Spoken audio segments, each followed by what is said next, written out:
যে স্পেনের বিপক্ষে একবার 6 গোল হজম করেছিল আর্জেন্টিনা, তাদের বিপক্ষে আরো একবার বিশ্বকাপ ফাইনালে মাঠে নামছে তারা। নিজেদের ইতিহাসে অন্যতম কলঙ্কিত অধ্যায় আরো একবার পিছু ডাকছে লিওনেল মেসিদের। বিশ্বকাপে ফাইনালের আগে যেটা দুশ্চিন্তা বাড়াচ্ছে আকাশী নীল শিবিরে, আরো একবার 6 গোলের স্মৃতি তারা করছে তাদের। বিশ্বকাপের আগে স্পেনের সেই 6 গোল হজম করার স্মৃতি নিয়ে বিস্তারিত এই রিপোর্টে। ইংল্যান্ডকে হারিয়ে বিশ্বকাপের ফাইনালে উঠেছে আর্জেন্টিনা, অন্যদিকে ফ্রান্সকে বিদায় করে ফাইনালে পৌঁছেছে স্পেন ফুটবল দল। এখন দুই দলের মহারণের অপেক্ষায় গোটা দুনিয়া। এই ম্যাচ জিততে পারলে নিজেদের ইতিহাসে দ্বিতীয় বিশ্বকাপ শিরোপা জিতবে স্পেন। অন্যদিকে আর্জেন্টিনার কাছে সুযোগ টানা দ্বিতীয়বারের মতো সোনালী ট্রফিটা উঁচিয়ে ধরার। তবে মজার বিষয় হলো, ফাইনালের প্রতিপক্ষ স্পেনের বিপক্ষে আর্জেন্টিনার ইতিহাসের অন্যতম কলঙ্কিত অধ্যায় রয়েছে। এই স্পেনের বিপক্ষে একবার 6 গোল হজম করে ম্যাচ হারতে হয়েছিল আকাশী নীল জার্সিধারীদের। সেই পুরনো স্মৃতি নতুন করে তাড়া করছে লিওনেল মেসিদের। দুই পরাশক্তির মুখোমুখি লড়াইয়ের পরিসংখ্যান ঘাটলে দেখা যায়, সবশেষ 2018 সালের মার্চে একটি আন্তর্জাতিক প্রীতি ম্যাচে তারা মুখোমুখি হয়েছিল, যেখানে স্পেন 6-1 গোলের ব্যবধানে আর্জেন্টিনাকে বিধ্বস্ত করেছিল। ক্লাব লেভেলে অ্যাটলেটিকো মাদ্রিদের ঘরের মাঠ ওয়ান্ডা মেট্রোপলিটানো স্টেডিয়ামে সেদিন খেলতে নামে স্পেন এবং আর্জেন্টিনা।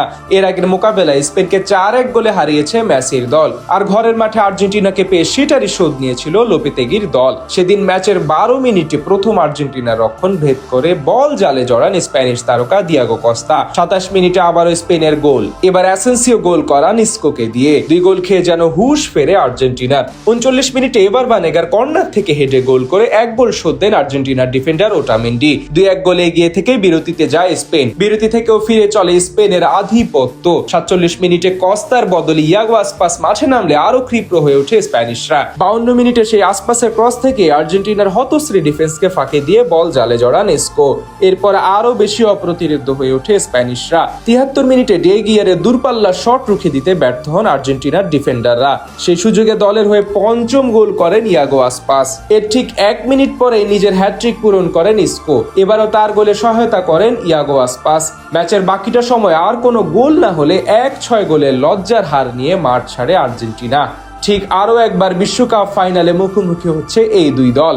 আর সেই ম্যাচের আগে এখন মেসিদের তাড়া করছে স্মৃতি, কারণ সেটি ছিল দুই দলের সবশেষ মুখোমুখি লড়াই।